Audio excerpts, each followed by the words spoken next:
नमस्कार दोस्तों, उड़ान आईएएस प्लेटफॉर्म पर आपका स्वागत है। मेरा नाम है अनिल कुमार और मैं आपके साथ डिस्कस कर रहा हूँ आधुनिक भारत का इतिहास।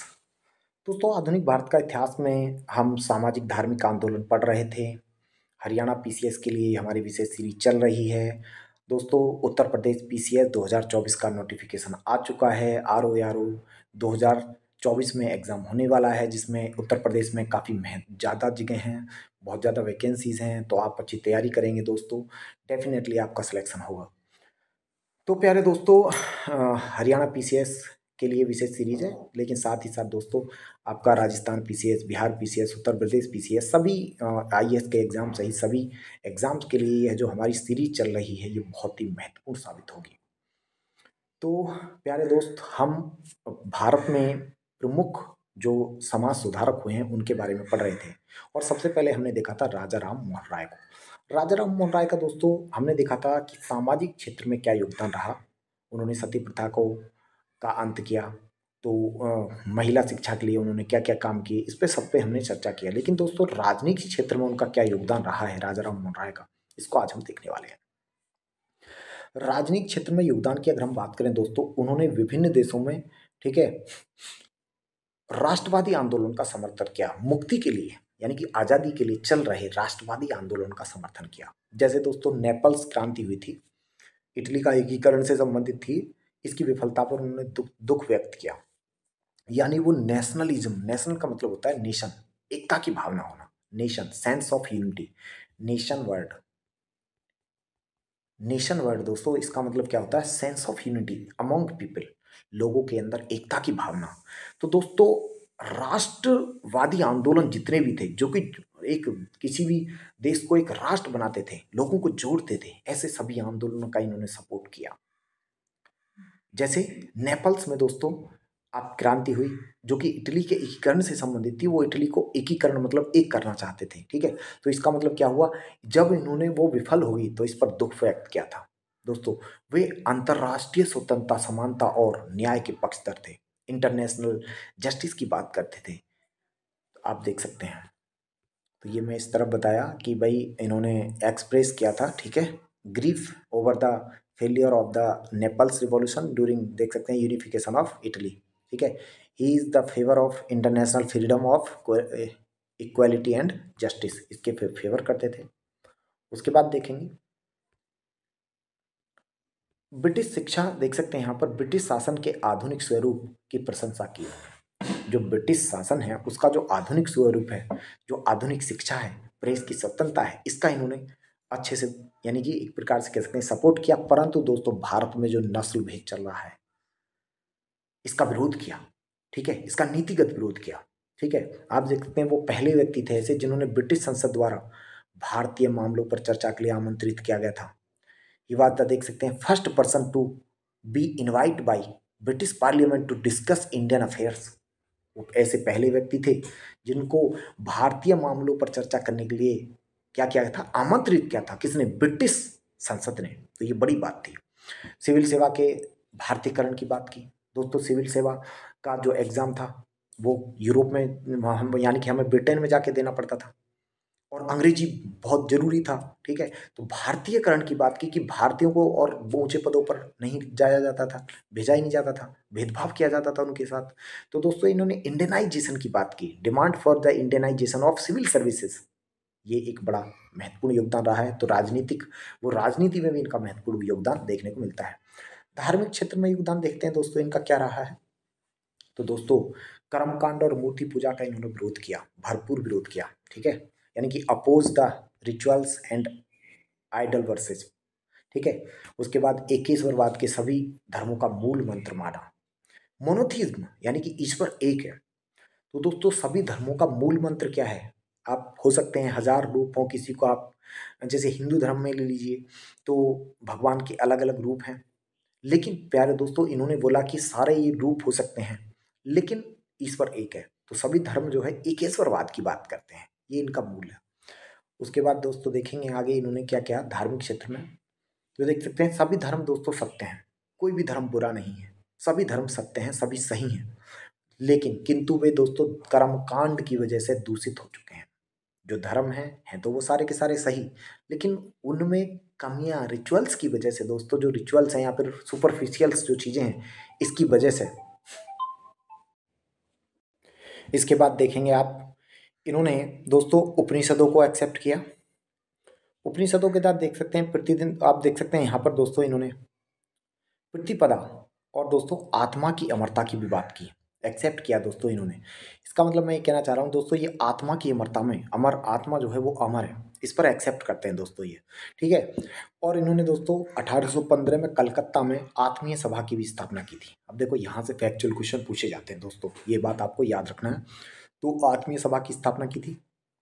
उसके बाद देख सकते हैं 1828 में दोस्तों ब्रह्म समाज की स्थापना की, ठीक है। और देख सकते हैं चंद्रशेखर देव और ताराचंद चक्रवर्ती दोस्तों, इनके सुझाव पर किया था, ठीक है। ये भी याद रखना है किसके सुझाव पर किया गया था। तो एक तो है ताराचंद चक्रवर्ती और चंद्रशेखर देव, इनके उस पर किया था। ब्रह्म समाज के दोस्तों देख सकते हैं, ब्रह्म समाज से संबंधित चीज़ों को भी जान लेना चाहिए। तो ब्रह्म समाज देखेंगे तो दोस्तों इनके दो उद्देश्य हैं, यानी कि टू पर्पसेस हैं, दो ऑब्जेक्टिव्स हैं ब्रह्म समाज के। एक तो हिंदुइज्म देख सकते हैं बीकम, ठीक है, क्लियर, यानी कि दोस्तों हिंदू धर्म को स्वच्छ बनाना, ठीक है। और दूसरा था एकेश्वरवाद की शिक्षा देना। तो आप देख सकते हैं ब्रह्म समाज जो इस्टेब्लिश किया था उसका मेन पर्पस क्या है, एकेश्वरवाद को इस्टेब्लिश करना और जो हिंदू धर्म में जो कुरीतियां हैं इनमें सुधार करना था। अब देख सकते हैं दोस्तों ब्रह्म समाज के कुछ सिद्धांत हैं जिन पर हमें बात करना चाहिए। तो ब्रह्म समाज दोस्तों बात करता है ईश्वर एक है जो संसार का निर्माण और करता है और संरक्षक है, ठीक है। तो ये क्या कहता है, इनकी जो प्रिंस कह सकते हैं इनके सिद्धांत या फिर जो प्रिंसिपल है, क्या कहते हैं दोस्तों, ईश्वर एक है जो कि संसार का निर्माण करता है और उसका रक्षक भी है, जिसने निर्माण किया है। आत्मा अमर है दोस्तों, अमर आत्मा है, ठीक है। आत्मिक एवं ईश्वर अनुभूति हेतु दोस्तों प्रार्थना करना जरूरी है, ईश्वर की अनुभूति हो, ठीक है, इसके लिए प्रार्थना करना, प्रेयर करना किसी भी तरीके से वो जरूरी है। आचरण की शुद्धता पर बल दिया दोस्तों, आचरण किसी व्यक्ति का जो है वो शुद्ध होना चाहिए। अहिंसा पर बल दिया। उसके बाद क्या है दोस्तों, इन्होंने अहिंसा पर बल दिया, देख सकते हैं आप, अहिंसा पर बल दिया, यानी फोकस ऑन, देख सकते हैं नॉन वायलेंस, ठीक है। एम्फेसाइसिस ऑफ प्योरिटी ऑफ कंडक्ट, आपका कंडक्ट कैसा हो, प्योर होना चाहिए, ठीक है। कोई पुरुष या दोस्तों ग्रंथ यानी कि पुस्तक मोक्ष का साधन नहीं हो सकती, यानी कि कोई व्यक्ति ऐसा नहीं है इस पृथ्वी पर, इनका मानना था कि जो आपको मोक्ष दिला सके, साल्वेशन दिला सके, ठीक है। कोई पुस्तक नहीं है जो मोक्ष का साधन हो।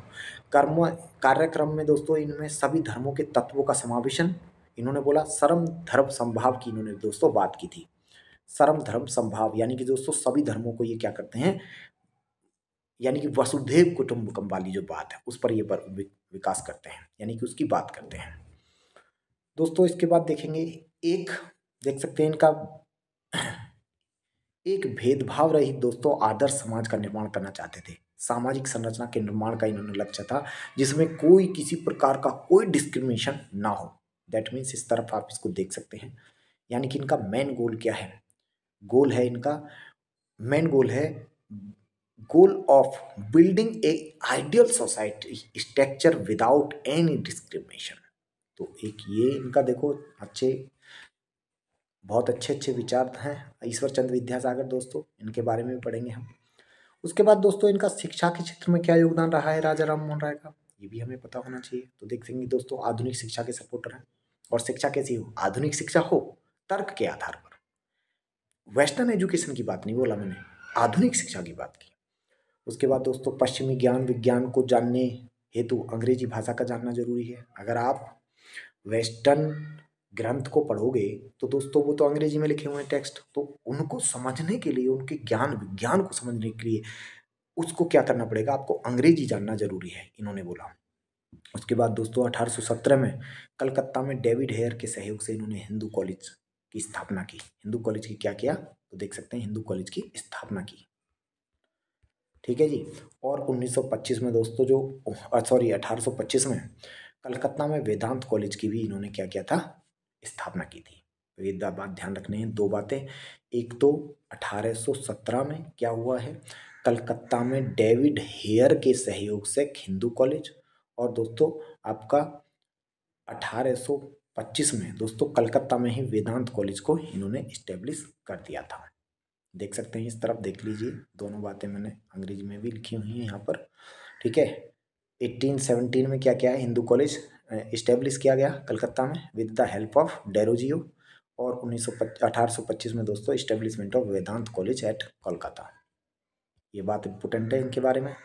पत्रकारिता के क्षेत्र में इनका क्या योगदान रहा है, ठीक है, तो पत्रकारिता के क्षेत्र में भी योगदान आपको पता होना चाहिए, महत्वपूर्ण बात है दोस्तों। तो दोस्तों सबसे पहली बात तो यह है, इनको भारतीय पत्रकारिता का अग्रदूत कहा जाता है, that means Pioneer of Indian journalism, ठीक है, ये पहले पत्रकार थे, ठीक है, इसका मतलब ये कहना चाह रहे हैं कि इन्होंने बहुत योगदान दिया है ठीक है, पत्रकारिता के क्षेत्र में, इस वजह से इनको क्या बोलते हैं, पॉइनियर ऑफ इंडियन जर्नलिज्म, ठीक है। प्रेस की स्वतंत्रता की बात की इन्होंने, भारत में पत्रकारिता को अभिव्यक्ति की स्वतंत्रता से जोड़ा, यानी कि अपनी बातों को रखना, अपनी बातों को एक्सप्रेस करना, अभिव्यक्ति की स्वतंत्रता का मतलब बोलने की आज़ादी होना, ठीक है। तो दोस्तों उससे जोड़ दिया इन्होंने, पत्रकारिता को किससे जोड़ा, अभिव्यक्ति की आज़ादी, यानी पत्रकारिता भी दोस्तों अभिव्यक्ति की आज़ादी के अंतर्गत आता है, इससे जोड़ने वाले ये व्यक्ति थे। खैर आज देखेंगे हम आगे। साथ ही साथ दोस्तों विभिन्न भाषाओं में इन्होंने पत्र प्रकाशन किए, बहुत सारे न्यूज़पेपर इन्होंने निकाले थे, जैसे फारसी भाषा में निकाला था, ये क्वेश्चन इम्पोर्टेंट है, पूछा गया है, मिरातुल अखबार, मिरात उल अखबार, ठीक है। तो दोस्तों मिरातुल अखबार देख लीजिए, ये एकेश्वरवादियों को तोहफा, इसको इसका दूसरा नाम है मतलब दूसरा निकाला था तुफैत उल मुहिद्दीन, तुफैत उत मुहिद्दीन, दोस्तों एकेश्वरवादियों को तोहफा। और बंगला में इन्होंने दोस्तों एक वो निकाला था संवाद कौमुदी। तो इन्होंने 3 मैंने आपको न्यूज़पेपर बताए, तो देख सकते हैं फारसी भाषा में कौन सा निकाला है, देख सकते हैं यहाँ पर also published of letter, different type के मतलब ये पत्र न्यूज़पेपर जर्नल निकालते थे, देख सकते हैं यहाँ पर, लाइक फर्स्ट देख लीजिए मिरातुल अखबार, ठीक है, न्यूज़पेपर, ठीक है, उसके बाद आ गया तुफैतुल, ठीक है, गिफ्ट ऑफ मोनोथिज्म, ठीक है, मोहिद्दीन, तो ये हो गया आपका, और आपका संवाद कौमुदी निकालते थे ये बंगाल में, ठीक है, बंगाल भाषा में, बंगला भाषा, देवेंद्र नाथ। खैर हम आगे देखेंगे राजा राम मोहन राय के बारे में दोस्तों, और भी चीज़ें हैं नोट करके लिखी हुई हैं। 1818 में दोस्तों राजा राम मोहन राय ने देख सकते हैं यहाँ पर सभा विरोधी अभियान चलाया था, लंच एंटी ऑल कैंपेन। उसके बाद आप देखेंगे तो यहाँ पर देखेंगे, यानी कि एक प्रकार से जो सती प्रथा विरोधी आंदोलन था ये, ठीक है, इसको थोड़ा सा ठीक कर लीजिएगा। तो यहाँ पर देखेंगे, उसके बाद देखेंगे ये इसको थोड़ा सा भाई ये बाय मिस्टेक जो है ना लिखा हुआ है, तो इसको याद रखना है। यहाँ पर सती प्रथा विरोधी अभियान जो है इन्होंने चलाया था, और 1829 में दोस्तों लॉर्ड विलियम बेंटिंग ने सती प्रथा को गैर कानूनी घोषित कर दिया इनके प्रयासों से ही, ठीक है, तो ये थोड़ा ध्यान रखेंगे, प्रिंटिंग मिस्टेक है। उसके बाद देख लीजिए 1820 में दोस्तों प्रिंस ऑफ जीसस पुस्तक लिखी थी इन्होंने, प्रिंसेस ऑफ जीसस, ठीक है, तो ये भी इम्पोर्टेंट है, प्रिंसेप ऑफ जीसस, इनको पुस्तक का नाम याद रखना है, कब निकाली है ये है। और इसे दोस्तों न्यू देख सकते हैं, न्यू टेस्टामेंट्स के सिद्धांत से ये प्रभावित थे, वहाँ से इन्होंने लिखा था, लिया था चीज़ें। उसके बाद देखेंगे और भी इनके बारे में बहुत सारी 2 बातें नोट करके लिखी हुई है। अकबर द्वितीय ने दोस्तों इनको राजा की उपाधि दी थी, राजा राम मोहन राय। तो किसने दिया था दोस्तों, राजा की उपाधि अकबर द्वितीय ने दी थी, ध्यान रखना है आपको, ठीक है जी। अच्छा इनकी जो डेथ है दोस्तों 1833 में ब्रिस्टल लंदन में है दोस्तों, वहाँ पर इनकी डेथ हुई थी, ब्रिस्टल एक जगह है लंदन में, वहाँ पर इनकी मृत्यु हुई थी। और आप देख सकते हैं तो कब हुई थी, 1833, तो ये भी बात आपको याद रखना है। उसके बाद और देखेंगे राजा राम मोहन राय के बाद दोस्तों आगे देखते हैं, राजा राम मोहन राय ने 1800 आप देख लीजिए 1828 में ब्रह्म समाज को इस्टेब्लिश किया था। उसके बाद ब्रह्म समाज का क्या हुआ दोस्तों, उसके बाद ब्रह्म समाज जो है उसकी बागडोर जो है वो आप देख सकते हैं किसने संभाली, तो वो देवेंद्र नाथ टैगोर ने, ठीक है, रविंद्रनाथ टैगोर के पिता देवेंद्र नाथ टैगोर ने, यानी कि इनकी जो है देवेंद्र नाथ टैगोर ने इसकी क्या वो संभाला एक प्रकार से कमान। पहले दोस्तों ज्ञानवर्धिनी और तत्वबोधिनी सभा से जुड़े हुए थे ये, देवेंद्र नाथ टैगोर की अगर हम बात कर लें तो ये दोस्तों ज्ञानवर्धिनी सभा थी, एक तत्वबोधिनी सभा, इससे जुड़े हुए थे। तत्वबोधिनी सभा की स्थापना दोस्तों आप देख सकते हैं 1839 में हुई थी बंगाल में, तो ये भी ध्यान रखना है कि देवेंद्र नाथ टैगोर के प्रयासों से। और दोस्तों बंगाली भाषा में दोस्तों तत्वबोधिनी पत्रिका भी ये निकालते थे। तो मैं कह रहा हूं after the death of Rajaram Mohan Roy, Debendranath Tagore lead Brahmo Samaj and proliferation, ठीक है, एक प्रकार से इसका विस्तार किया, एक्सपेंशन किया। राजाराम मोहन राय के जो आइडियाज थे उनको आगे बढ़ाया कौन? देवेंद्रनाथ टैगोर। और दोस्तों जो तत्वबोधिनी सभा की भी उन्होंने स्थापना की थी और तत्वबोधिनी पत्रिका भी वो निकालते थे, इंपॉर्टेंट है।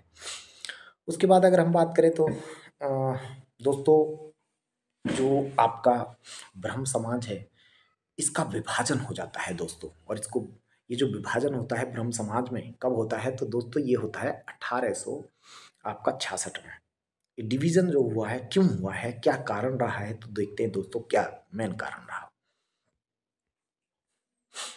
दोस्तों केशव चंद एक तरफ थे, केशव चंद सेन, और दूसरी तरफ थे देवेंद्रनाथ टैगोर। तो दोस्तों ये उदारवादी विचारधारा को मानते थे, ठीक है, समाज में सभी धर्मों को शिक्षा दिया, ठीक है, समाज के सभी वर्गों को शिक्षा मिलना चाहिए, ठीक है, ये अंतर्राष्ट्रीयकरण के पक्षधर हैं, ठीक है, ये विधवा विवाह के पक्षधर हैं, ठीक है, अलग भारतीय ब्रह्म समाज की स्थापना की इन्होंने, ठीक है, अलग अभी बात करेंगे। ब्रह्म समाज जब बटा तो उसके बाद क्या हुआ? तो प्यारे दोस्तों ब्रह्म समाज बट गया दो भागों में, ठीक है, देखेंगे तो ये क्या करते हैं दोस्तों, देवेंद्रनाथ टैगोर हिंदू धर्म की शिक्षा पर बल देते हैं, विधवा विवाह का भी विरोध करते हैं। इनका कहना है दोस्तों, ये इनका जो समूह था वो आदि ब्रह्म समाज कहलाया। देखते हैं क्या हुआ। मैं ये कहना चाह रहा हूँ प्यारे दोस्तों कि जब ब्रह्म समाज था 1828 में जो इस्टेब्लिश हुआ, उसका विभाजन 1866 में हो गया।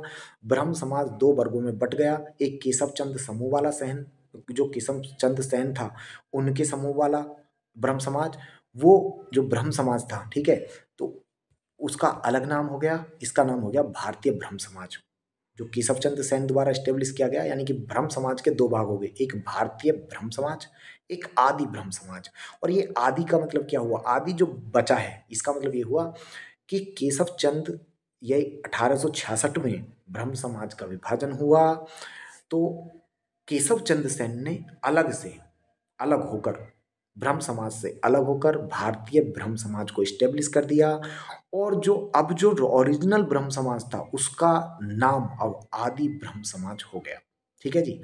तो इनके बीच आखिर विवाद क्यों हुआ? तो इनकी विचारधाराओं के चलते हुआ। मैंने बताया ही कि विधवा पुनर्विवाह, देख सकते हैं विधवा विवाह का ये विरोध करते हैं, ठीक है, ये आधुनिक भारतीय शिक्षा की बात करते हैं तो हिंदू शिक्षा की बात करते हैं केवल, लेकिन ये केशव चंद्र सेन उदारवादी हैं, सभी समाजों को शिक्षा मिलनी चाहिए, अंतर्राष्ट्रीयकरण के पक्षधर हैं, विधवा विवाह के पक्षधर हैं, ठीक है। तो इस वजह से जो है ये विभाजन हुआ, आगे देखेंगे और इसका कारण। बट प्यारे दोस्तों आगे क्या होता है इसको देखने का प्रयास करेंगे हम। यहाँ पर देखेंगे नोस्ट, केशव चंद के विचार, जो उदारवादी विचारधारा से दोस्तों, इससे ब्रह्म समाज बहुत ज़्यादा लोकप्रिय हो गया। ब्रह्म समाज गांव गांव तक जाने लगा, और ब्रह्म समाज का हम कह सकते हैं कि गांव नहीं मतलब शहरी इलाकों में तो पूरा फैल गया, ठीक है, मोस्टली लोग इसके बारे में जानने लगे, ठीक है। इसकी शाखाएं बंगाल के अलावा भारत के अन्य क्षेत्रों में फैल गई। यानी कि ब्रह्म समाज को जो लोकप्रिय किया वो केशव चंद्र सेन के जो आपके लिबरल आइडिया थे, ठीक है, विचारधारा की वजह से स्प्रेड किया, ठीक है। अब दोस्तों ब्रह्म समाज में पुनः विभाजन हो गया। तो पहला जो विभाजन था वो केशव चंद्र सेन और देवेंद्र नाथ जो टैगोर थे उनके बीच जो वैचारिक मतभेद था उसकी वजह से हुआ। लेकिन दूसरा विभाजन एक और बार हो गया। ये किस में विभाजन था दोस्तों? ये भारतीय ब्रह्म समाज में ही कह सकते हो। ब्रह्म समाज में जो भारतीय ब्रह्म समाज था उसमें अब की इस बार क्या हुआ? विभाजन हुआ है, ठीक है। तो भारतीय ब्रह्म समाज, पहले मैंने बताया ब्रह्म समाज में 66 में दो बने, भारतीय ब्रह्म समाज, आदि ब्रह्म समाज। इस बार हम फिर से भारतीय ब्रह्म समाज में उसका विभाजन देख रहे हैं। तो भारतीय ब्रह्म समाज में भी आपका क्या हो जाएगा? विभाजन हो जाएगा। कब? तो देख सकते हैं 1878 में, ठीक है। तो मैं कह रहा हूँ री स्प्लिट, ठीक है, इन ब्रह्म समाज, ठीक है, 1878। केशव चंद्र सेन की अगर हम बात करें दोस्तों, इनका जो ब्रह्म समाज था वो क्या है? भारतीय ब्रह्म समाज। और वो तो था ही भारतीय ब्रह्म समाज, ये भारतीय ब्रह्म समाज रहा।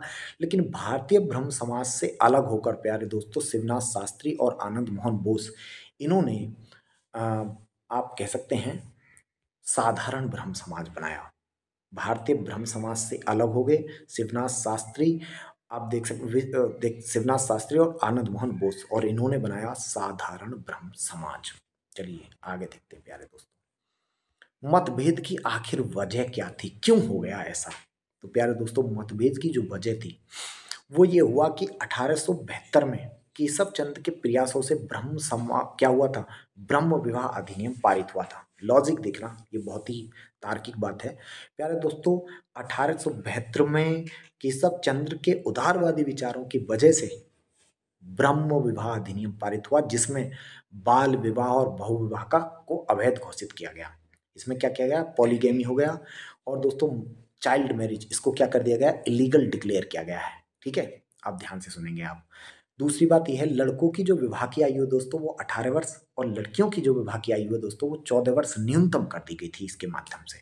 और दोस्तों ये प्रावधान सारे के सारे जितने भी ब्रह्म समाज के सदस्य थे सब पर लागू होती थी। ये बातें सब पर लागू होती थी। बट हुआ क्या है, परंतु परंतु प्यारे दोस्तों हुआ ये कि केशव चंद्र ने इन प्रावधानों का उल्लंघन कर दिया, और अपनी जो बेटी थी, नाबालिग पुत्री थी दोस्तों, केवल 13 वर्ष की बच्ची का विवाह इन्होंने क्या किया, कूच बिहार के राजा के साथ तय कर दिया। और इससे क्या हुआ, ब्रह्म समाज में फूट पड़ जाती है। इस प्रकार ब्रह्म समाज टूट जाता है। तो मैंने आपको ब्रह्म समाज के बारे में बताया प्यारे दोस्तों, ब्रह्म समाज की कहानी बताई। ठीक है, तो ब्रह्म समाज का एक बार मैं आपको पूरा थोड़ा सा 1 मिनट के लिए रिकॉल करता हूँ। मैंने बोला ब्रह्म समाज को, चलिए 1 मिनट, इसको मैं थोड़ा बड़ा कर लेता हूँ और यहाँ पर आपको बता देता हूँ। प्यारे दोस्तों, ब्रह्म समाज की अगर हम बात करें तो 1828 में बना। ठीक है, किसके द्वारा बना है, राजा राम मोहन राय, जिसको बोल रहे हैं ब्रह्म समाज, ब्रह्म समाज। और 1866 में ये क्या हो गया, 2 वर्गों में बट गया। एक कहलाया ब्रह्म समाज में, एक कहलाया भारतीय ब्रह्म समाज, एक कहलाया आदि ब्रह्म समाज। ठीक है, अब आगे देखेंगे दोस्तों, जो भारतीय ब्रह्म समाज है 1878 में इसमें विभाजन हो गया। और विभाजन क्या कहलाया, भारतीय ब्रह्म समाज में ये तो भारतीय ब्रह्म समाज ही रहा, और दूसरा बन गया यहाँ पर साधारण ब्रह्म समाज। ये आपका रहा है विभाजन। तो ध्यान से देख लेंगे प्यारे दोस्तों एक बार। 1828 में ब्रह्म समाज राजा राम मोहन राय द्वारा इस्टेब्लिश किया। इसमें पहला विभाजन हुआ 1866 में। देवेंद्र नाथ टैगोर और मैंने बताया केशव चंद्र सेन के बीच विवाद हो गया। केशव चंद्र सेन ने भारतीय ब्रह्म समाज बना दिया, और इनका जो बचा था वो आदि ब्रह्म समाज कहलाया। फिर केशव चंद्र सेन के द्वारा दोस्तों जो आपका भारतीय ब्रह्म समाज था 1878 में, इसमें भी विभाजन हो गया। एक भारतीय ब्रह्म समाज ही रहा, दूसरा साधारण ब्रह्म समाज हो गया। और इसका कारण क्या था, केशव चंद्र सेन ने खुद ब्रह्म समाज के जो नियम थे उनको तोड़कर अपनी बेटी का विवाह, नाबालिग पुत्री का विवाह कूच बिहार के राजा से कर दिया। तो प्यारे दोस्तों, अगर वीडियो आपको अच्छा लगा हो तो प्यारे दोस्तों, और समझ में आ रहा हो तो वीडियो को लाइक करें, शेयर करें, सब्सक्राइब करें, और लोगों को भी इसको भेज दें। बहुत बहुत धन्यवाद, मिलते हैं नेक्स्ट वीडियो।